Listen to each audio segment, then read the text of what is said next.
You're over here, you want to go over here, you want to get up here, and then kind of like fly away and be free like a bird, right?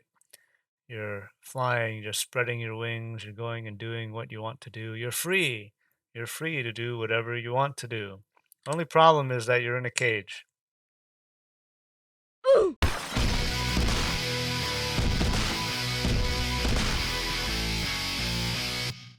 All right, guys. So this is the Foundations of Finance course. It's an intro to the course. It's not the start of the actual course itself. You can skip this video if you want. What I'm going to be doing is just telling you a little bit about the course and where it came from and what the idea for it is. Here's my life story in one slide. So there's me when I graduated from college. I went off and got a nice office job, and I was like, that's this is pretty good. Okay, this is great. And then at some point, I was like, there's got to be more to life than just working like this 9 to 5, coming in and sitting here all day. I mean, there's got to be more to life than that, right? At some point, somebody introduced me to this whole FIRE movement, this financial independence, retire early movement, and I got very hooked on it. Became my drug. I spent a lot of time thinking about it, reading about it, following very popular, prominent FIRE people. And I also started thinking very deeply about what I wanted my life to look like and trying to design it in such fashion, right?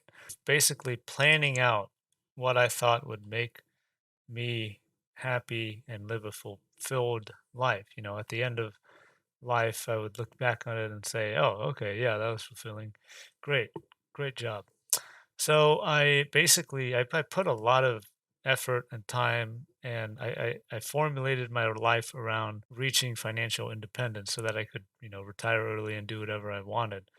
And my money situation started doing something like this, basically. I mean, I got very crazy about this. Like I said, this became my drug.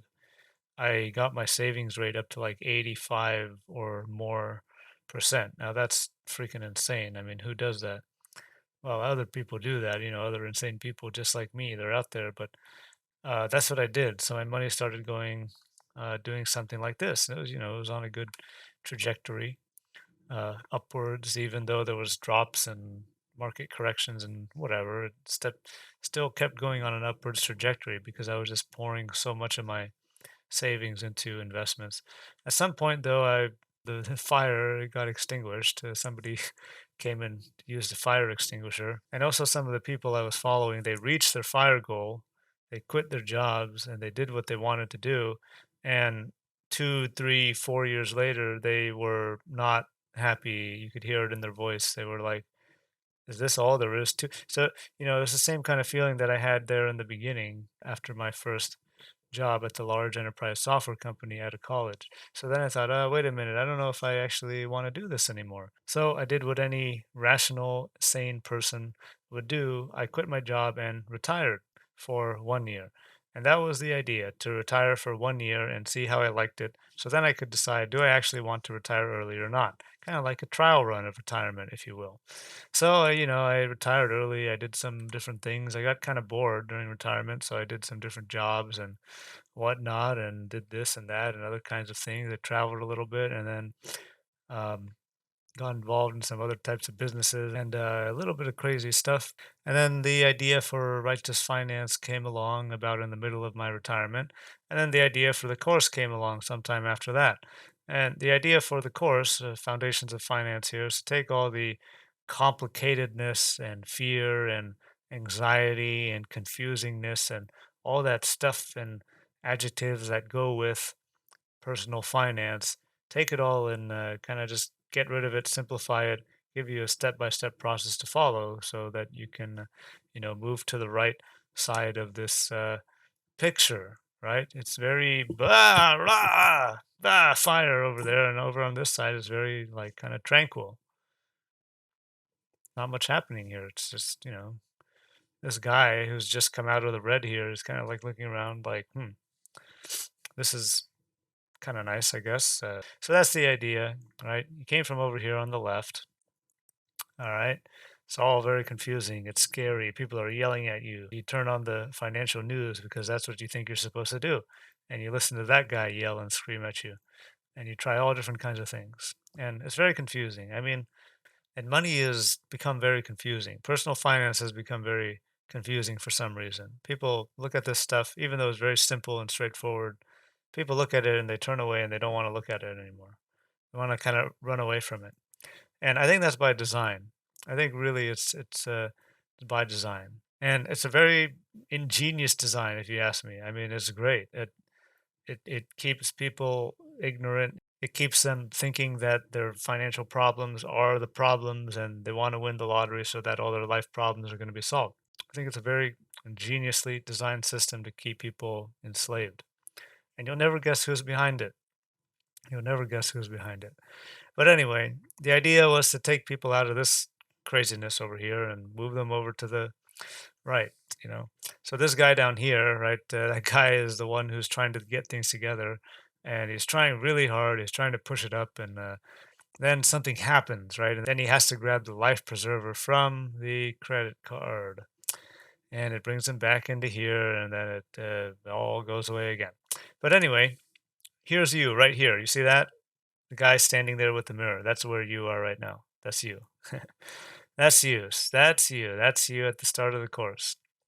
So then you go up here and then you stand and look around and you're like, oh, okay, what's not much to do up here. And then the money kind of doesn't really matter anymore because, you know, you got a lot of it and you don't know what to do with it anymore. And you can just kind of walk on and, you know, go over to the next thing. The question up here is, what would you do if money was no issue? And the answer to that, the reason why I started Righteous Finance in the first place, the why behind it, well, you do the right thing, of course. Of course, right? Turns out not to be true, but that was the idea. A lot of people think that money is going to solve their problems. Oh, if I could only get this to pay this off or to do this or send my whatever to somewhere or go on this vacation. There's a million things. There's all kinds of reasons people make up to say that, you know, money is going to solve my problem. It's going to make my life a lot better. It might. It can, in very tangible ways, make your life a lot better. But this is where people go wrong. People think that having money or getting that thing, using money to get that thing that they want, is going to change them. They think it's going to change them somehow. They're going to make it. They're going to get there. They're going to not have to do things anymore. They're going to be free. They're going to be free. That's what everybody wants to be, is free. Financial independence, financial freedom. But free from what? What is it that you're getting free from? Independence from? Your employer? Having to work for somebody? Having to do a thing? Having tos? Are you getting free from having to? Well, I used to think that way too. And I could keep this from the beginning, but I want to tell you this at the beginning, just so that you have the right mindset going into this course. I'm taking the thing that, you know, I learned from going through it the hard way, 5 or 6 years, or I don't know how long it took me to learn this, and putting it at the very beginning for you so that it's not a secret. It's not a big secret or anything. And also, if I didn't tell you this, I feel like I would be lying about it. You know, it's concealment, you know, like lying by omission. You don't get freedom from having plenty of money. That's not what you get. All right. You recognize this from the last image we had.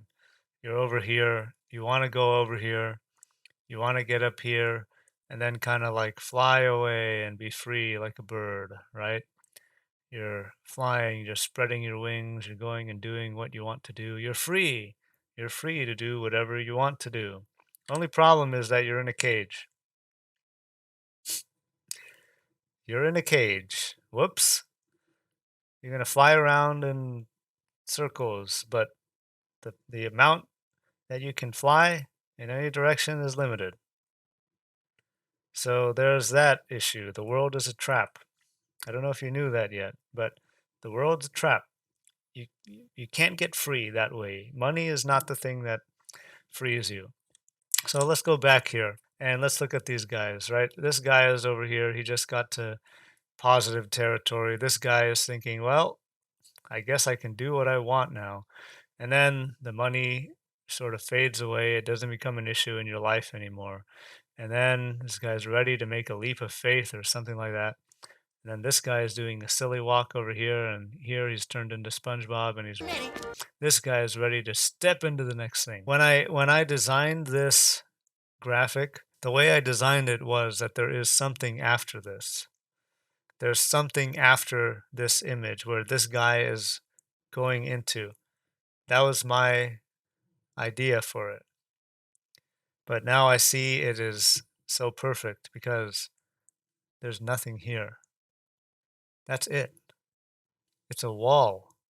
This guy is stepping into a wall. There's nothing further. It's just a platform. You're just standing around here and you're standing around, well, what do I do? You can't go there. It looks like you can, but you can't. Why? Because you're in a cage. You're in a cage, and it doesn't matter how much money you get. It doesn't matter how much financial freedom or financial independence you get or believe that you have. You can't get out of the cage that way. That's not how it's going to work. Now, all that being said, money does allow you to buy nicer things and situate yourself better inside your cage. All right, that sounds pretty good to me. If you have a nice sofa, you have a nice bed, you have a nice apartment, that's better than having a crappy those things, right? Well, in my opinion, you're still in the cage, but at least you have nice things. So there's one way to look at it. All right. The other thing that you realize is that money is not a solution to these problems that you have. It's not going to do what you think it's going to do. And I'm telling you this right now, and now you know it, but you don't really know it unless you know it for yourself, unless you find it out yourself. So the words that I'm saying right now, they're not going into your subconscious soul. They're going into your head, and you're like, yeah, I know money's not going to change me, but you don't really know it yet. Not yet. Until you have it, you're not going to know it. It's not really, I mean, it's possible to do it without it, but it's not really possible to do it without it because you want it so badly. You want financial freedom so badly. Everybody's been saying that this is what you need to have. So what you have to do is go and get it for yourself and see for yourself that what I'm saying is true. That's the other benefit of it. And then you can't blame money anymore for your problems. You can't blame money anymore because it's not the cause. It's not the cause of the problems.